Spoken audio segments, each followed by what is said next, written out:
कल्पना कीजिए, यदि इस संसार में कुछ भी कभी भी नष्ट न हो, कोई पत्ता न गिरे, कोई शरीर न मरे, कोई तारा न टूटे, न कोई पुरानी चीज समाप्त हो, तो क्या नई सृष्टि संभव होगी? शायद नहीं। फिर प्रश्न उठता है, भगवान शिव को ही संहार का देवता क्यों कहा गया? ब्रह्मा सृष्टि करते हैं, विष्णु पालन करते हैं, लेकिन संहार का कार्य केवल शिव ही क्यों करते हैं? क्या शिव का काम केवल विनाश करना मात्र है, या फिर इसके पीछे का छिपा है ब्रह्मांड का सबसे गहरा रहस्य? आज हम शास्त्र, दर्शन और विज्ञान तीनों की दृष्टि से इस रहस्य को समझेंगे। संहार का वास्तविक अर्थ क्या है? जब हम संहार शब्द सुनते हैं तो हमारे मन में युद्ध, मृत्यु और विनाश की तस्वीर उभरती है। लेकिन संस्कृत में संहार का अर्थ केवल नष्ट करना मात्र नहीं है। संहार का अर्थ है जिसका उद्देश्य पूरा हो चुका है, उसे अपनी अगली अवस्था के लिए परिवर्तित करना। यही कारण है कि भगवान शिव का संहार विनाश नहीं, परिवर्तन है। अब बात करते हैं त्रिमूर्ति में शिव की भूमिका क्या है। हिंदू दर्शन के अनुसार ब्रह्मांड 3 शक्तियों पर आश्रित है। ब्रह्मा सृष्टि का निर्माण करते हैं, विष्णु सृष्टि का पालन करते हैं और शिव संहार करते हैं। लेकिन जरा सोचिए, यदि केवल निर्माण होता रहे और कुछ भी कभी भी समाप्त न हो, तो पृथ्वी पर क्या होगा? क्या नए पौधों के लिए जगह होगी?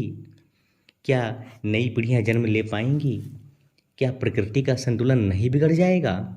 इसलिए संहार सृष्टि का विरोधी नहीं, बल्कि उसका अति आवश्यक साथी है। फिर प्रकृति हमें क्या सिखाती है? एक बीज मिट्टी में दबता है, उसका का पुराना रूप समाप्त होता है, तभी वृक्ष जन्म लेता है।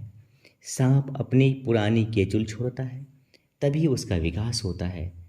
हमारे शरीर की करोड़ों कोशिकाएं प्रतिदिन नष्ट होती हैं, तभी तो नई कोशिकाएं पनपती हैं। यदि यह प्रक्रिया रुक जाए तो शरीर बीमार हो जाएगा। प्रकृति का प्रत्येक परिवर्तन शिव के संहार का ही प्रतीक है।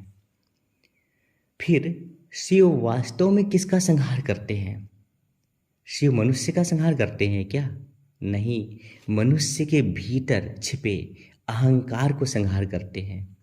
अहंकार, क्रोध, लोभ, मोह, अज्ञान, अन्याय और वह सब जो एक मनुष्य को सत्य से दूर ले जाता है। इसलिए जब शिव का तीसरा नेत्र खुलता है तो सबसे पहले अहंकार जलता है। अब इसको विज्ञान के माध्यम से समझते हैं। विज्ञान बताता है कि जब कोई विशाल तारा अपने जीवन के अंत में विस्फोट करता है तो उसी विस्फोट से नए तारे, नए ग्रह और जीवन के लिए आवश्यक तत्व बनते हैं। इसे वैज्ञानिक सुपरनोवा कहते हैं, अर्थात एक अंत कई नई शुरुआतों का कारण बनता है। यही तो शिव का संदेश है। इसको एक दृष्टांत के माध्यम से समझते हैं। एक शिष्य ने गुरु से पूछा, यदि शिव दयालु हैं तो वे संहार क्यों करते हैं? गुरु ने मुस्कुराकर एक सूखा पत्ता उठाया। उन्होंने कहा, यदि यह पत्ता कभी पेड़ से अलग ना हो तो क्या नई कोपल निकल पाएगी? शिष्य बोला, नहीं। गुरु बोले, इसीलिए शिव पुराणों को हटाते हैं ताकि नया जन्म ले सके। अब शायद आप समझ गए होंगे, शिव को संहार का देवता इसलिए नहीं कहा जाता कि वे केवल विनाश करते हैं, बल्कि इसलिए क्योंकि वे परिवर्तन के देवता हैं। वे पुराने को समाप्त करके नए जीवन का मार्ग प्रशस्त करते हैं। वे मृत्यु के नहीं, पुनर्जागरण, नवसृजन, पुनर्जन्म और कल्याण के देवता हैं। इसलिए याद रखिए, जहाँ परिवर्तन रुक जाता है वही विकास रुक जाता है, और परिवर्तन का शाश्वत प्रतीक है महादेव।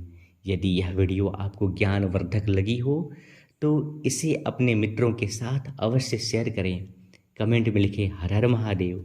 और यदि आप भगवान शिव के प्रतीकों, तांडव नृत्य, तीसरे नेत्र, शिवलिंग, अर्धनारीश्वर, भैरव और 10 महाविद्याओं की गूढ़ रहस्यों को शोधपूर्ण और सरल भाषा में जानना चाहते हैं तो हमारे इस चैनल को सब्सक्राइब करना बिल्कुल ना भूलें। हर हर